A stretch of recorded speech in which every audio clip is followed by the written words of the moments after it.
One day after the struggling retailer sacked its CEO, replacing him with his predecessor, the stock nosedived. JCP tumbled 12% to its lowest close in a dozen years.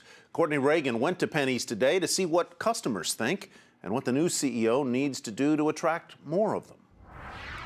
Over the past 14 months, 111-year-old department store JCPenney has been undergoing a massive transformation, changing its pricing strategy more than once, changing its merchandise, its marketing, and even the store layouts. Since they'd started that new price change, I was a little apprehensive, but I find that now they're marking down and it's kind of like a stabilized price. So that's pretty good instead of having it marked off and, you know, saving $20, you're always saving. On Monday, the visionary behind this transformation, CEO Ron Johnson, stepped down from his position. Johnson's predecessor, Mike Ullman, becomes his successor, stepping back into the top spot as interim CEO. And the CEO shuffle hasn't been good for investors. JCPenney's stock is trading at a 12-year low. But the shoppers in Elmhurst, New York seemed unconcerned. Those that have noticed the changes in store had positive reviews, noting in particular the change in prices, selection, and quality. The constant low price would be a more attractive thing.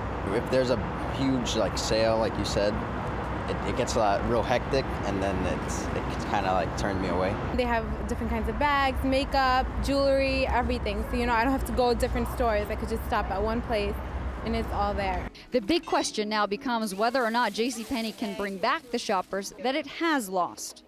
For Nightly Business Report, Courtney Reagan, Elmhurst, New York. More now on JCPenney with Margaret Bogenrief. She's a principal at ACM Partners. She thinks ousted CEO Ron Johnson had the right strategy, but just at the wrong company. Margaret, welcome. What do you mean by that?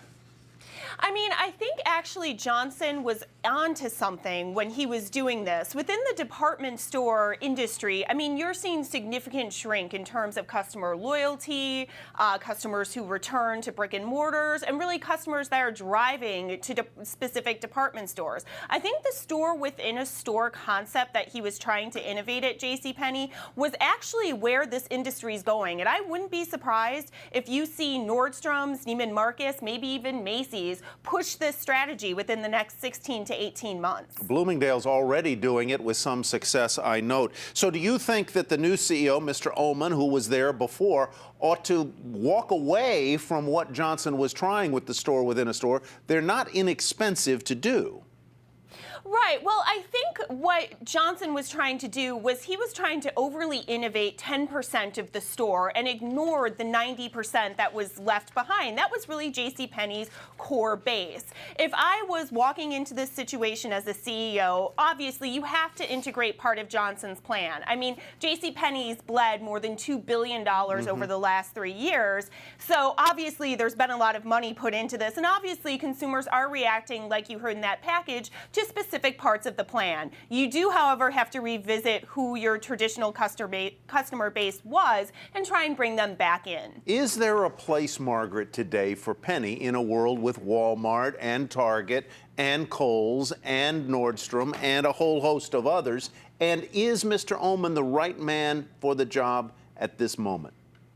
Absolutely. So let's look at a few things. I think one key thing that's being lost in all this concern about Johnson's leaving and Ullman coming back in, JCPenney's is still a multi-billion-dollar retailer. We aren't talking about a 2-location boutique. So there is obviously a place in this retail environment for JCPenney. I think it's a different place, and I think, because I work in turnaround, I like to think about things being relative versus absolute. Is JCPenney going to be what it was 50, 60 years ago to the American consumer? No, but there is a specific type of consumer that will go to JCPenney, and more specifically, I do think millennials will start to shop there more. I just don't think they were going to do it during Johnson's tenure. It did lose more than $500 million, I believe, last year, and it's going through a lot of cash. If there's one thing, Margaret, that you think Ullman should do immediately, what would it be?